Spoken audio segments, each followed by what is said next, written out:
Бұл мектеп 1970 жылы қаланған. Қазіргі таңда бұл мектепте 1450 оқушы білім алуда. Биыл республика бойынша ұлттық бірыңғай тестілеуден осы мектептің оқушысы ең жоғары 137 балды жинады. Бұл мектептен қазіргі таңда еліміздің түкпір-түкпірінде қызмет етіп жүрген түлектер қанат қаққан. Ахмет ұлт ұстазы, Міржақып Оян Қазақ, Абай жолы тарихи көркем фильмдерінің авторлары осы мектептен білім алған. Бұл мектептен көңілді тапқырлар клубының ең үздік командасы Аралас құрамасының жетекшісі де білім алған.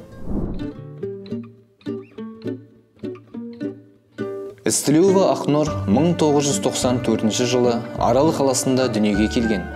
Қаламыздағы ең көне тарихи мектеп номері 13 мектепте білім алды. Ол кітап оқығанды жақсы көреді. Әсіресе детектив жанры жанына жақын. Ақнұр 2017 жылы Қорқыт Ата атындағы мемлекеттік университетін математика пәні мұғалімі мамандығы бойынша бітірді. 2021 жылы Ақтөбе өңірлік Ахмет Жұбанов атындағы университеттен магистрлік ғылыми дәрежесін алды. 2021 жылдан бастап номері 220 орта мектебінде қызмет етіп келеді.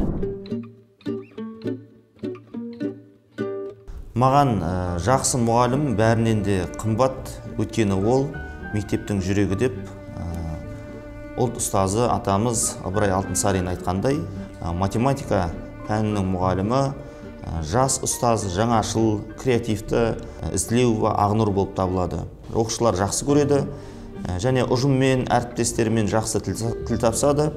Адамгершілігі мол, тәрбиелі. Істілеуова Ақнұр жұмысқа орналасқан жас маман ретінде алғашқы оқу жылынан бастап барлық іс-шараларға белсенділікпен қатысып, түрлі сайыстарға қатысып, алдыңғы қатарлы мұғалімдердің қатарында көрініп жүр. Оның сыныбында болашақ чемпиондар, ғалымдар, депутаттар, тіпті болашақ ел президенті білім алып жатырған шығар. Шынымен де оның сыныбы үшін пәндік олимпиада бойынша аудандық, облыстық кезеңнен орын алу дәстүрге айналған.